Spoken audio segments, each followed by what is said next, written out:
Hello everybody and welcome back again to Mass Effect 2. In today's episode, I think I want to start by talking to my companions. We checked in with Jacob and Maud in last episode, but we have done all but 3 companion missions, so maybe we can get a few more companions to talk to us. So let's go down and sure, let's start with Miranda over here. Commander, what can I do for you? Well, can we talk? Do you have a minute, Miranda? Of course. I'd been meaning to speak with you, in fact.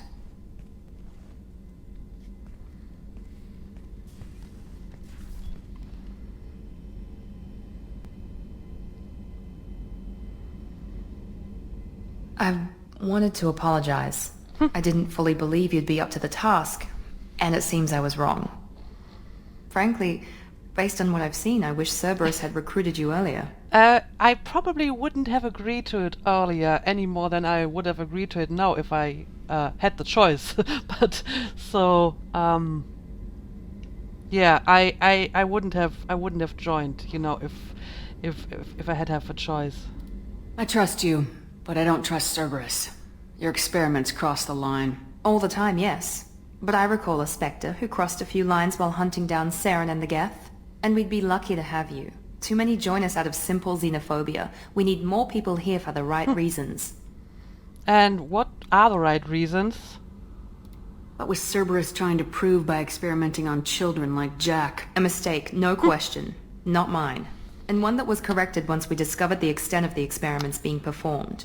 Really, I mean, I've seen a lot of other pretty nasty experiments being done in the last game, so I don't think that mistake was corrected at all, so I'm not sure what you're trying to tell me here. I saw your bases years ago. You were using Rachni, Thorian creepers, even husks to make your own army. The husks were already dead. The Thorian creatures were mindless, and the Rachni were abandoned once we understood their intelligence. We weren't breeding an army, we were breeding expendable shock troops for high-risk scenarios. How many soldiers died in Saren's attack on Eden Prime? How many would have lived if we'd had just a dozen Rachni soldiers on our side? I'm under the impression, however, that you actually turned people into husks to experiment on them, so I don't think you're seeing the whole picture here. With your intelligence, you could have landed any job you wanted. Why choose this? Because I still envy the time Morden spent with the Special Tasks Group, working with people as smart as he was. Cerberus never tells me that something is impossible. They give me my resources and say do it. And they've given you even more. A new life, a new ship, the elusive man's personal attention. And you. Well, I don't know about that. That sounds inappropriate. But you still don't sound that happy. What, you disapprove?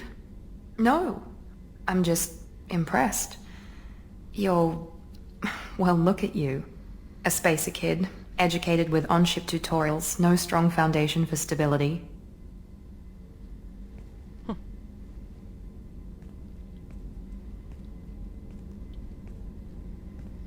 And you've done more than I could. Despite everything my father did to make me perfect, you're the best humanity has to offer.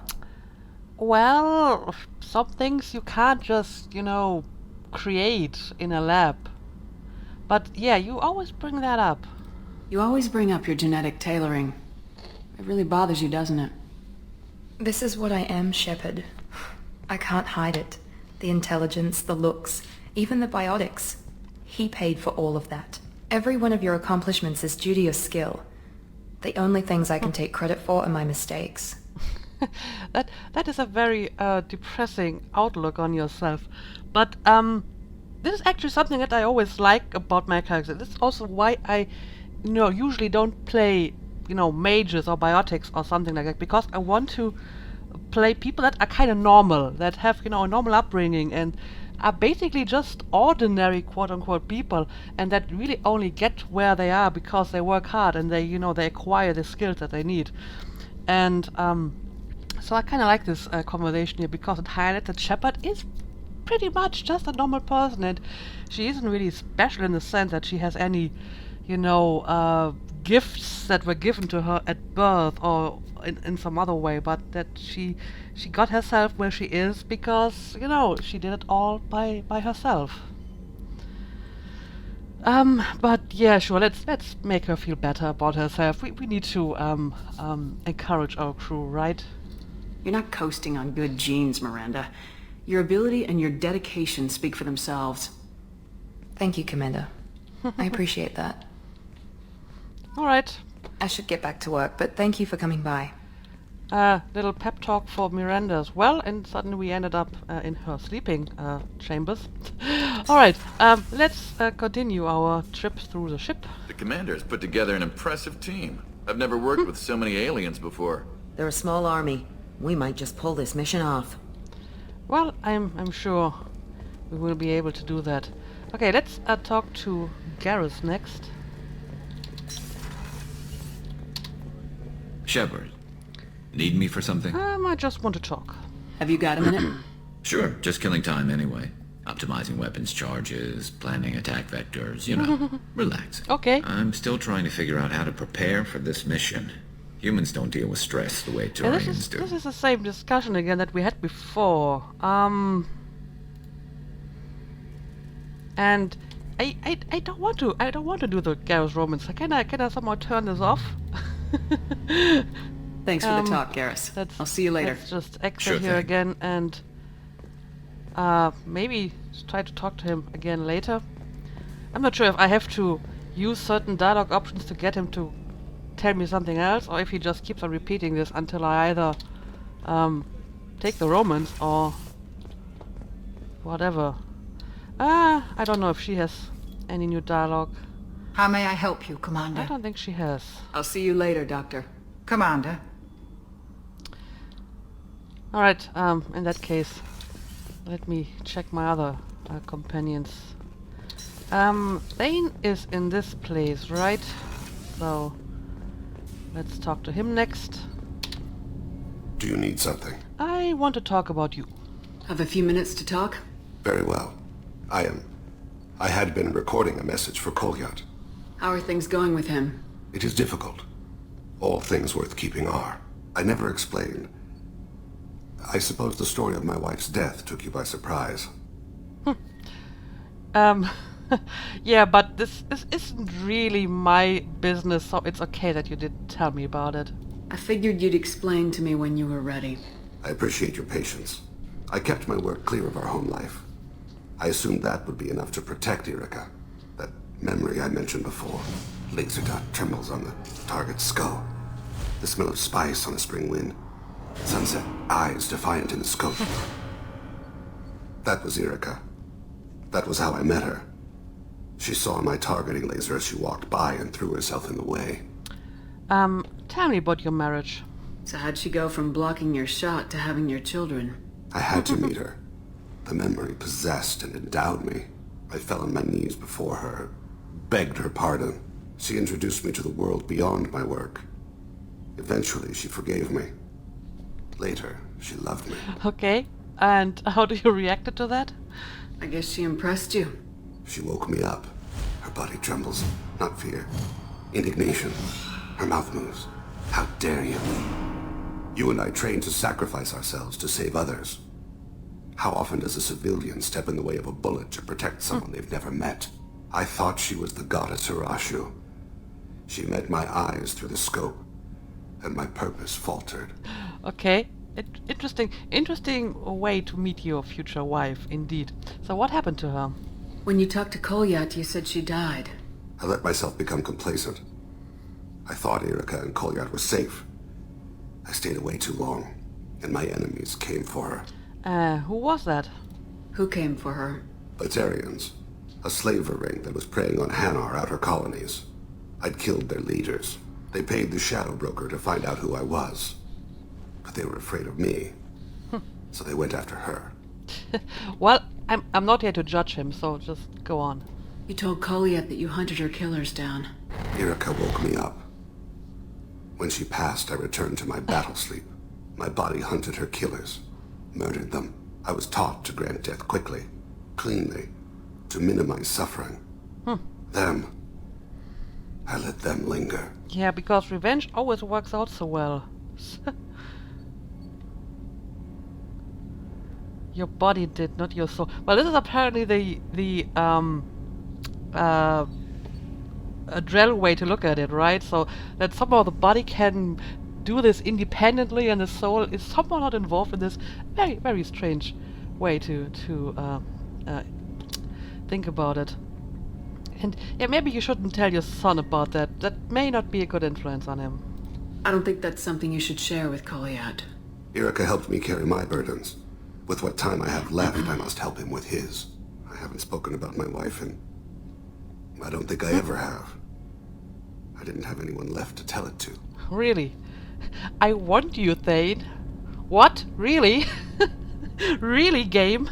This guy is just telling me about his dead wife, and you want me to hit on him now in this situation with such an inappropriate line? This is just awful. Seriously. Yeah, just focus on your son. I think this will be fine. You're talking to your son again. That's huge. Don't lose sight of that by dwelling on should-have-beens. You are correct, of course. Thank you for listening, Siha. I think my translator just glitched. What did you call me? Siha. Someday I'll tell you what it means. Alright. Or maybe I will just look it up. There must be a Drell dictionary somewhere. But that was an interesting talk. I still don't really understand the Drell all that well, but that was pretty insightful. Yeah, let's have a quick chat with Kasumi. People are talking out there, and I hear it all. So, what did you hear? Edie has a wicked sense of humor. Or I should say, a really funny lack of one. Sometimes she seems like a person. But when it comes down to it, I can't get past her being a computer. Alright. This one security guy keeps staring at me. I think his name is Bert. I'm used to being watched by security, but they're usually staring at my eyes or watching my hands. I might have to start cloaking through the CIC from now on. So, what is he staring at exactly? Mind telling me? I usually travel hidden away in cargo bays. It's nice to be able to look out a window for a change. Yeah, you have probably the nicest room in the ship. I gotta say that. It has a window, it has a mini bar. It's actually bigger than my own room, possibly. So, good choice on this one. Come back later. I'm sure I'll have more to talk about. Yep.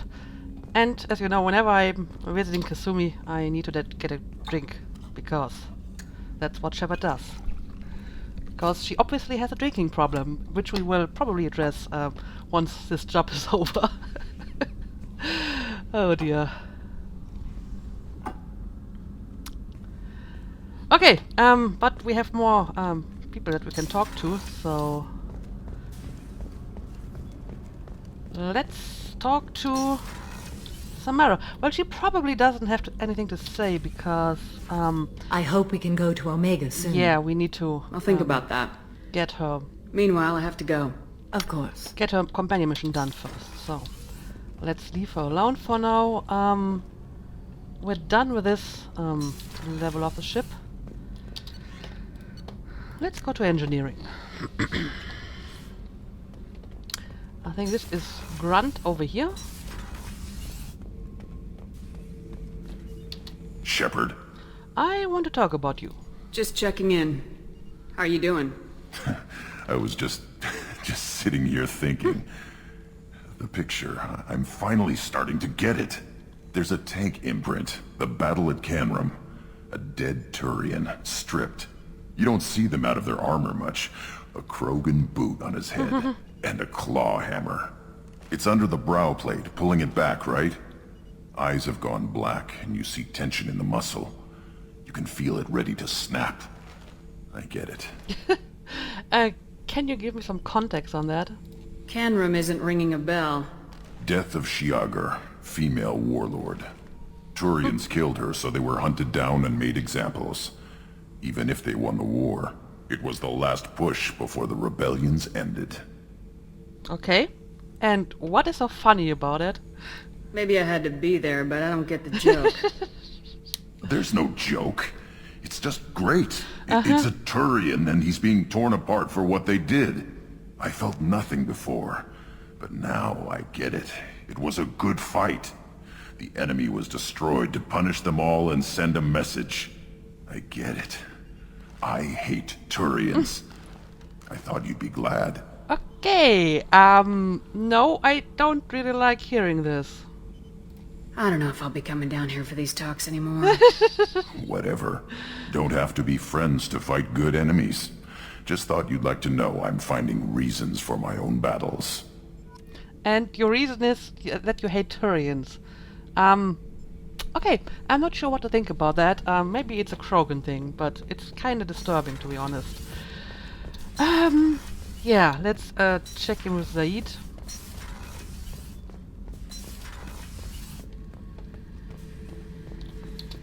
This mission takes me back. Of course it does. I've done a lot of crazy things, but I never tried to take on a thresher maw on foot before. Standard operating procedure when you get a thresher maw is run the hell away. Pick up sticks, move the hell out. Krogan don't know any better, I guess. Still, hell of a fight. Yep, indeed. I was shadowing this rookie on an infiltration run to an Eclipse base on Tatus. Good kid, but he had no business handling a rifle. In the shuttle on the way down, he puked in his helmet. We hit some turbulence, and with all the crap sloshing around, he thought he'd been shot in the head. Okay. Went back to the Alliance. Here he's a governor now. Alright. I should let you go. Talk more later, Shepard. Alright, thank you for more stories.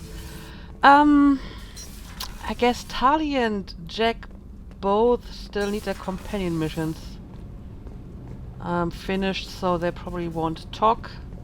I've got green across the board. The forward tanks are buoyant and elevated. Are you talking about the Normandy? Miranda? I'm talking about the one that's covered and protected, not bouncing in the breeze. I don't know. Operative Lawson's uniform is very official. It always makes me stand at attention. You're such a dog. Yeah, you have a bit of a one-track mind, don't you? But yeah, this is all of my companions for now. So we caught up with everyone more or less. Let me have a look at my journal. Why don't we go to this place and finish this mission? Because that may just be fitting in one episode. So we need to go to Sinmara in the Solveig system and find a way to protect the research station, I guess, from the deadly rays of its sun. Okay, this sounds like an easy task. So let's find this place and... Right, I'm still here where I did some of the Firewalker stuff.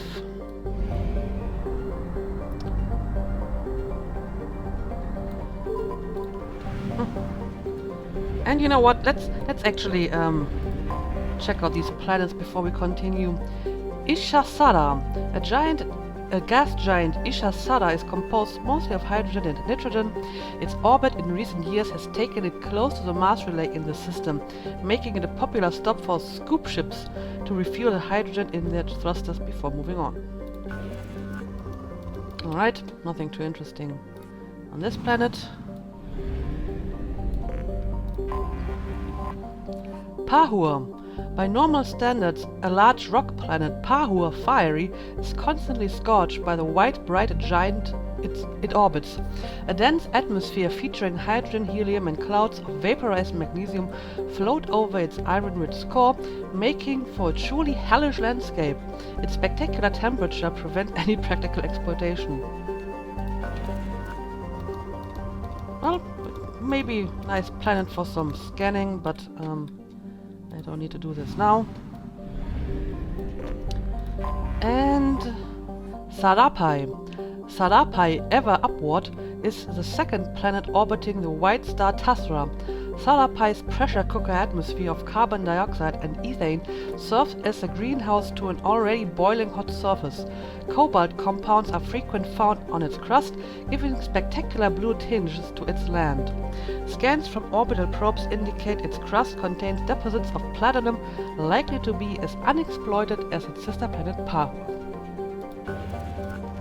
Alright, yeah, I see. There's platinum indeed. So let's just randomly grab that.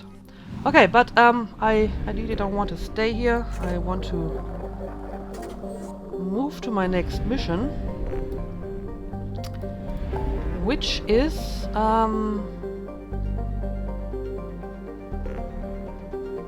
this one. Reactivate magnetic shield.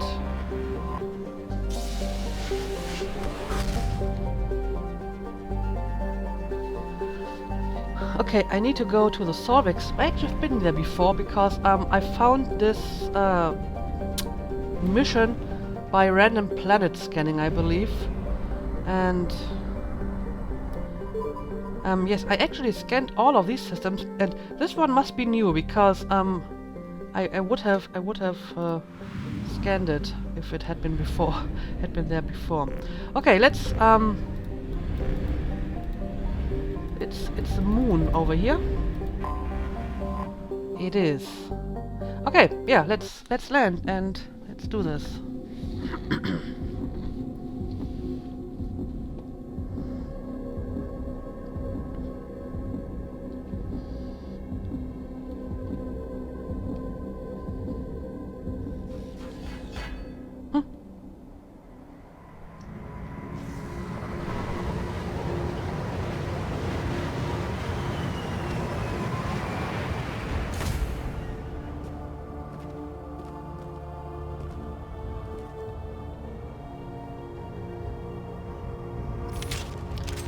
Activate magnetic shield, and I'm all alone here.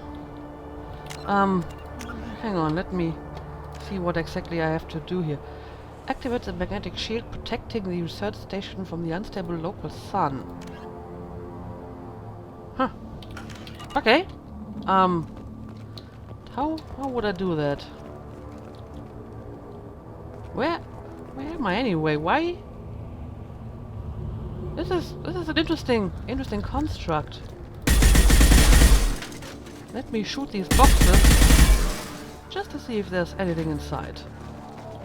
Well, this is an explosive one. I may not want to shoot that. Okay,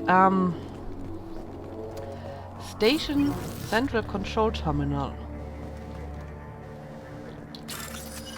I don't know. Let me bypass it.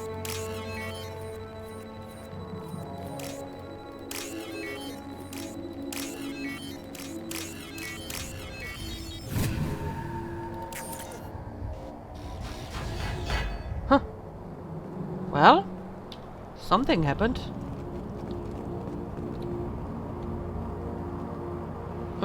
Control switch, shield control, cooling unit, shield generator. What? Okay, this doesn't do anything at all. Shield cannot be activated because the generator is offline. This doesn't do anything either. Warning, generator overheating. Maybe I should enable the cooling unit. Alright.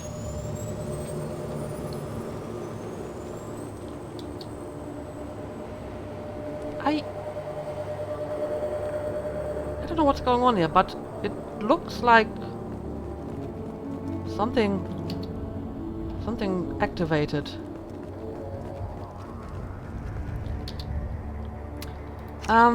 Okay, so I activated the cooling unit.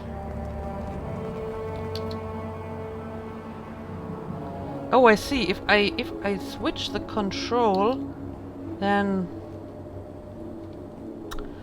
oh, I see. So I activated the control unit. Can I now activate the generator? So Yes, it doesn't overheat now because I have activated the cooling unit first. I get it. And I think I know what I have to do now. Now I need to send power over to the shield control. Yes, this works. Wonderful. Yeah, let's bypass this.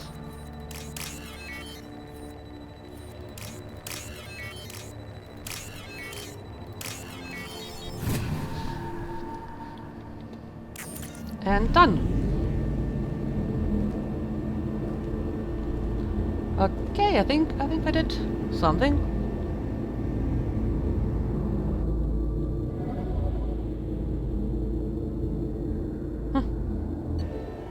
Well, this was pretty quick. Restored magnetic shield, keeping Sinmara colonies safe from catastrophic solar activity. Credit reward transferred from Sinmara colonists. Alright, sure, I'll take it.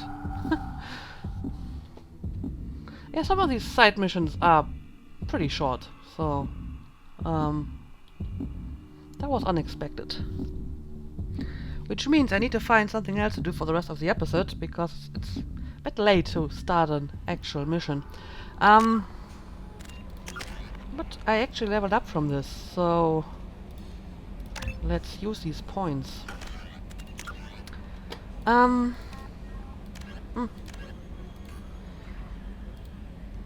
I may actually want to go back to the Citadel and find somebody for these forged IDs, because I hate having unfinished quests in my journal. So yeah, let's go back to the Citadel and find somebody for the forged IDs. If this takes too long, I may actually cut out a few parts. Okay, first of all, back to the Mars relay.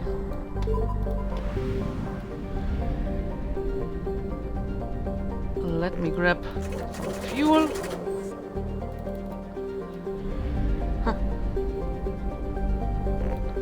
And let's jump over here.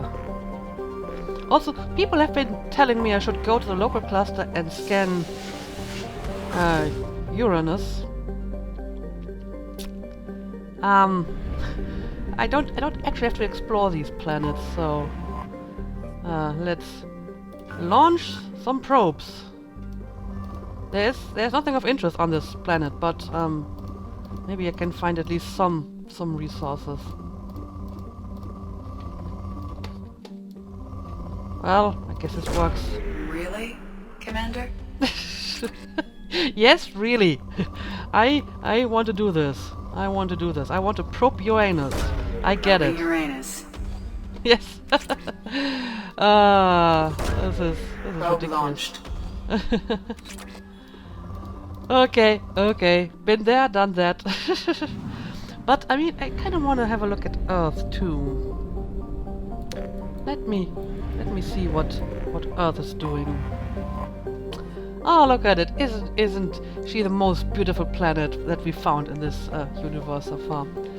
For detailed information, please refer to the Standard Issue Alliance Galactic Codex. Earth's orbit is riddled with debris generated by bootstrap space development. Use of kinetic barriers is recommended at altitudes over 85 kilometers. 11.4 billion people? Huh. Population, so some population in the space stations as well. Interesting. Usually all the other planets, they have they give the capital in the information, but apparently Earth doesn't have a unified capital as of yet, so it's not listed here. Alright, so little trip back home, but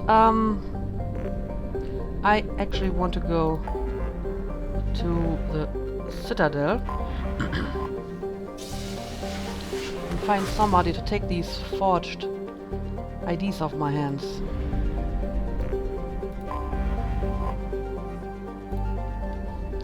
We can skip that, I think.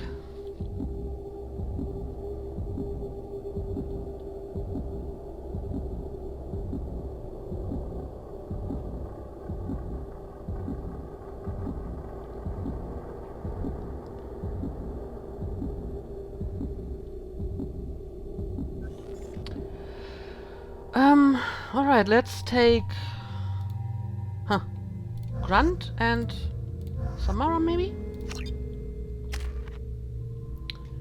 You can get some ranks into fortification. And we're going to land.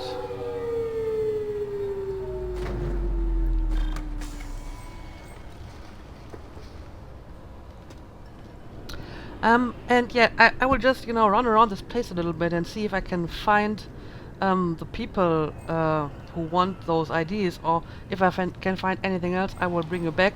Other than that, I will probably just cut this from the episode. So yeah, let's go and see what we can find.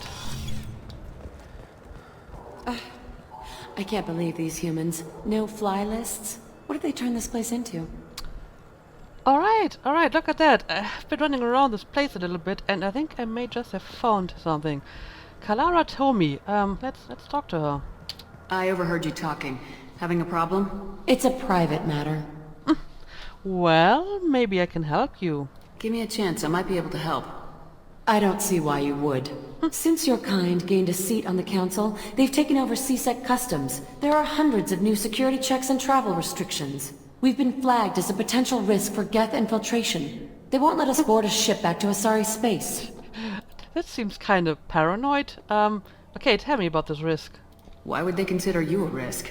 You're obviously not Geth. I don't know. They wouldn't tell us. We got on a list somewhere for some reason, and they won't tell us anything because it's classified. And is there anyone I can talk to about that? Who won't let you board a ship? I don't know who made the decision. Some pencil pusher at the shuttle port told us. The one outside the CSEC station? Okay. I'll see if I can get it sorted out. I'm not holding my breath. Well, just wait a while and see what I can do about this. Talk to customs. Talk to the CSEC customs officer at the shuttle port.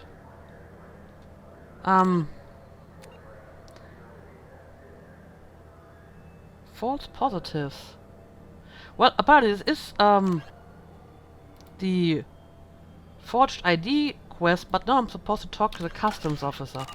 But sure, why not? Let's do this. Let's go back to the customs officer and see what we can do here. Should be over here, right? Not this one. Probably this one. You'll have to wait for the next shuttle. Can I help you, ma'am? Why can't those Asari leave? I talked to a couple of Asari. They say customs won't let them leave the station, but they weren't told why. Can you help me out? I'm sorry, sir, but all matters related to station security are classified. We can't risk Geth infiltration. But... Revealing why someone is on a watch list might compromise the safety of CSEC's undercover agents. Yeah, first of all, they're not Geth. Secondly, they already are on the Citadel, so if you want to prevent Geth infiltration of the Citadel, then preventing them from leaving isn't actually going to help. You are aware of that, are you? Did you talk with them? Did they seem like Geth agents to you? Well, no, but you can never be sure. Look, miss, I've fought hundreds of Geth. I can assure you that those two aren't Geth infiltrators. The lack of flashlight heads was kind of a giveaway. I'm not saying it makes any sense. Those are the rules I have to enforce. I can't get them cleared, but I can flag the case file for review. That will allow them to travel in the meantime. Is there anything else I can do for you? No thank you. I'm fine. Thanks for your help. Next. Okay, this is interesting. Okay, but at least they can leave this place now, so that's a bonus. Let's go and talk to them again.